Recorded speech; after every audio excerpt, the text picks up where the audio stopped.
Você acha que esse preconceito existe? Aliás, Elô, se quiser fazer pergunta aqui, puxar a sardinha também, não tem problema nenhum. Mas esse preconceito existe, Wilson, porque por conta da questão de ser uma substância próxima à maconha, ou ele existe por uma falta de pesquisa mesmo, dos reais benefícios? Porque cada vez que se pesquisa mais, a impressão que se tem é que há muitos benefícios no uso do canabidiol, das substâncias derivadas. Eu queria que você me explicasse isso um pouco melhor, para saber se é um preconceito realmente de classe, ou se faltam também, ou se por uma coisa ser consequência da outra, também faltam pesquisas em cima disso.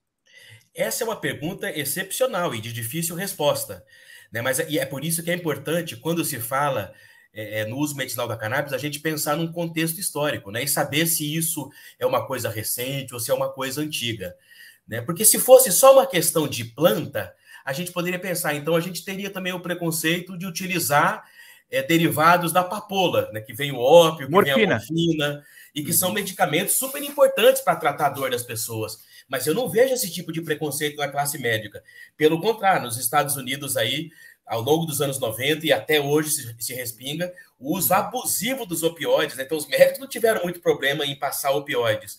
E que tem o dano que a gente vê hoje desse abuso, né? Tem essas indicações, mas tem abuso.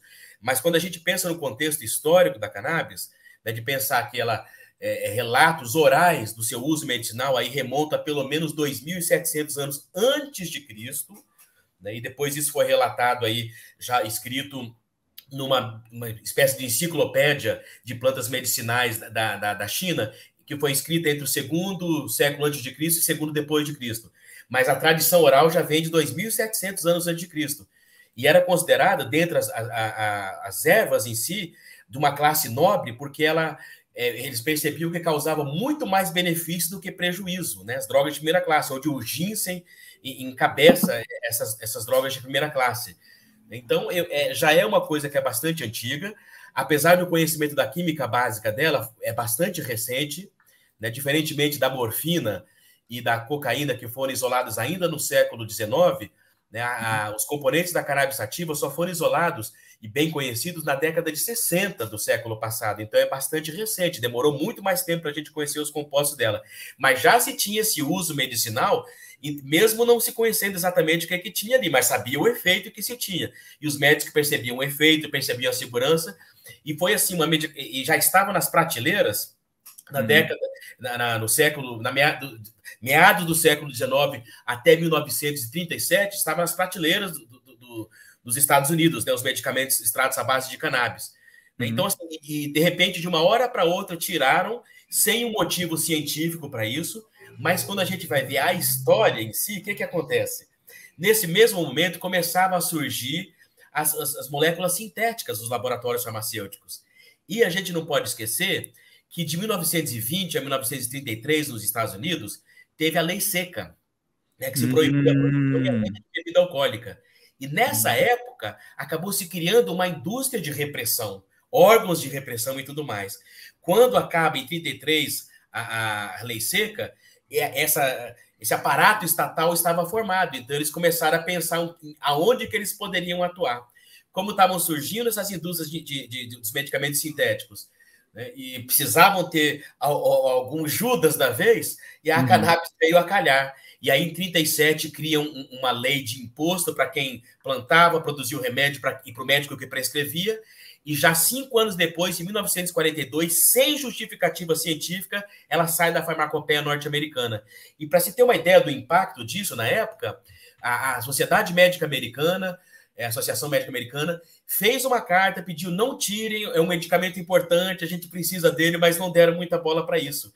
E aí essa situação nos Estados Unidos, aí foram vindo leis mundiais sobre o assunto, cada vez mais duras. E essa proibição nos Estados Unidos acabou que levou a proibição em vários locais do mundo, né? E isso dificultou, por um lado, a pesquisa. O que vem junto com a guerra às drogas, né? Que foi altamente lucrativa para o sistema policial, né? Exatamente, vem junto com a guerra às drogas, né? E em 1970 isso se acirra mais, né? O Richard Nixon cria a Lei de Substâncias Controladas, que, pasmem, 53 anos depois ainda continua a mesma lei.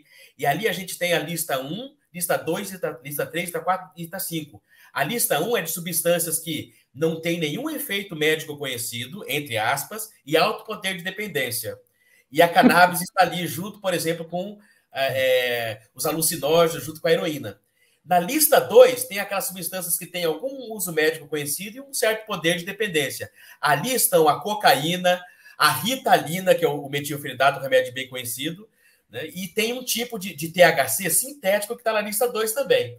Na lista 3, a gente tem outro tipo de canabinoide sintético, tem outras substâncias, incluindo os benzodiazepínicos, e aí a gente vai subindo.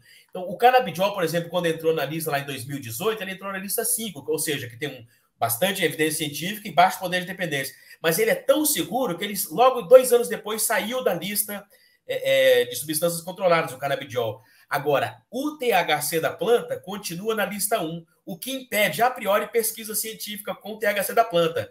Mas o THC sintético está na lista 2, na lista 3, desde os anos 80, o que é uma contradição também.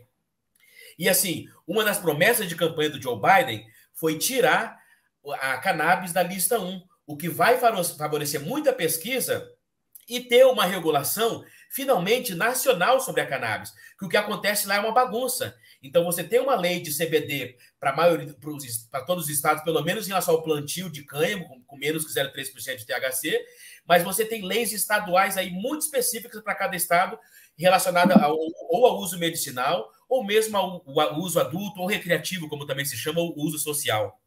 Uhum. Quer falar, Elô? Senão eu faço mais pergunta. Tá não, é mesmo. Essa questão dos sintéticos é absurda e está vindo com tudo, né, doutor? A gente está vendo aí muito médico que é contra a cannabis propagar a sintética, né? Mesmo sabendo o risco enorme, né, de dependência que é a sintética. E o que não causa, né, na natural, né? Eu sou paciente há anos, consigo ficar dias sem tomar, inclusive até porque estou sem dor, acabo esquecendo de tomar, e não tenho dependência nenhuma, né? Nenhuma. Sim. É uma coisa... A questão dos efeitos colaterais, né, da sintética para natural, né, também é gritante. E voltando um pouco nessa questão da guerra às drogas, né, um chefe de gabinete do Nixon, o John Ehrlichman, né, ele já preso ali, já não tinha motivo para ele não ficar falando alguma coisa que fosse verdade. Uhum. Ele, quando estava preso, ele acabou confessando que a questão da cannabis e da heroína foi, de certa forma, ele deixou isso muito claro numa entrevista que ele fez, que ela era uma desculpa muito boa para poder perseguir pessoas que eram os pacifistas, né, os hippies pacifistas, e os negros também que estavam lutando pelos seus direitos. Então diziam, os hippies, como a gente não pode proibir eles de fazerem passeata, dado as emendas aqui dos Estados Unidos, mas como a gente pode perseguir por conta de cannabis, a gente consegue perseguir e entrar na casa deles com muita facilidade. E os negros também a mesma coisa, e também a questão da heroína. Então ele deixou claramente que foi uma desculpa para poder perseguir as pessoas, né? E ele disse assim, e a gente sabia que a gente estava exagerando sobre essa questão das drogas? Ele responde, sim, a gente sabia, mas isso não importava, a gente queria resolver um problema social. Uhum. É um problema, na verdade, que é uma afronta ao Estado americano, né? Que a gente importa para cá, né? A gente importa essas piores práticas e... Eu ia até te fazer uma pergunta um pouco mais política, doutor, mas ainda dentro dessa área de medicina. Você nota um avanço da americanização quando você vê essa oposição militante à cannabis? O que acontece nos Estados Unidos é que você vê que não tem uma legislação federal para uso medicinal, inclusive. Então, lá, nenhum médico prescreve produtos de cannabis, salvo os 2 THC sintéticos que tem lá e o CBD purificado que tem no mercado, mas são caríssimos. Por exemplo, o CBD, que tem 10 mil miligramas lá, é $1.500 um frasco. O THC sintético, dependendo do tipo, chega a $2.500 o frasco, com 60 cápsulas. Então, assim, é bastante caro, e você vê que era para ser mais barato isso, uma vez que esses sintéticos foram feitos lá nos anos 80 ainda, né? Mas nem isso abaixou o preço.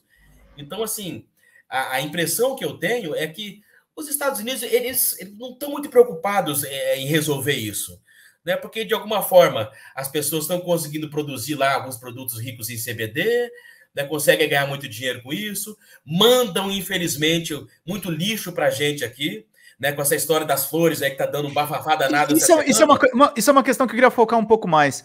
A legalização da maconha nos Estados Unidos, ela tá muito mais ligada a essa questão do lucro, né? Lucro e empreendedorismo, né? Ela tá muito mais ligada à questão do lucro, só que é estranho que, assim, que eles não conseguiram ainda acertar a mão com isso. E no final das contas, muito disso é porque ela continua na lista 1 das substâncias controladas, né? Então, assim, talvez a grande chave de mudança vai ser quando alguém tomar coragem, e o FDA já foi pedido, muitas vezes já foi instado a isso, junto com o DEA, mas eles não abrem a mão. E aí fica a impressão, né? O que eles ganham com isso no final das contas? Eles sabem que a guerra a drogas é uma coisa, um fracasso, né? E alguma coisa se ganha com essa proibição, é isso que eu entendo, porque quando a gente vai ver ali, até em relação ao perigo das substâncias, o risco que tem para a pessoa, ou o risco que tem para a sociedade, né, o que está lá em cima de todos, né, é o álcool. E assim, e é uma loucura se pensar, apesar dos danos do álcool, é uma loucura pensar em a gente proibir o álcool. Essa experiência aconteceu, e o que a gente teve com isso? As pessoas não pararam de beber, né, se criou de certa forma, muito dos contraventores aí, dos contrabandos, da máfia foi criada pela lei seca, né? E no final das contas as pessoas não pararam de beber e muitas vezes bebiam ali produtos que não tinham nenhum tipo de fiscalização e muita gente morreu por produto contaminado durante a lei seca também. Então, assim, apesar do risco do álcool, é uma loucura pensar em proibir. Quanto mais outras substâncias que a gente pensa que tem um risco muito menor, tanto para a pessoa como para a sociedade, proibir não vai fazer as pessoas deixarem de procurar, mas a gente vai ter consequências do quê? De não pagar imposto, vamos pensar de uma forma econômica, mas a consequência mais grave, tanto nos Estados Unidos como no Brasil, é a questão do encarceramento. E o encarceramento, tanto lá como aqui, ele é tipicamente racial e classicista. Ou seja, quem vai preso é o periférico, é o preto, né, a pessoa pobre, é isso que acontece, tanto lá como aqui. E lá existe uma indústria do encarceramento, porque muitos nos presídios são particulares que recebem subsídios do governo. Então, acaba sendo lucro encarcerar lá. E como aqui no Brasil esse encarceramento, de alguma forma, acaba tendo um viés, né, talvez até mais assim perverso, porque são prisões que a maioria são prisões estatais, que não são nem privadas, né? Então você vê que realmente ali você está tirando a vida dessas pessoas e dos seus familiares, porque quando a gente vai ver nos processos, tem muita gente que foi presa por uma quantidade ali, 1, 2 baseados, que provavelmente seria considerado como usuário, mas não entra como traficante. E aí o que conta não é nem a quantidade que a pessoa foi pega, nem a situação, nem o contexto, é onde ela mora, né? E é isso que a gente tem que conversar, porque não adianta a gente só ficar falando do uso medicinal se a gente não fala nessa questão do que acontece socialmente também. Então, tem gente que prefere isolar, separar essas pautas, mas elas não são separadas do mundo, elas são reais. Então, é algo para a gente conversar também.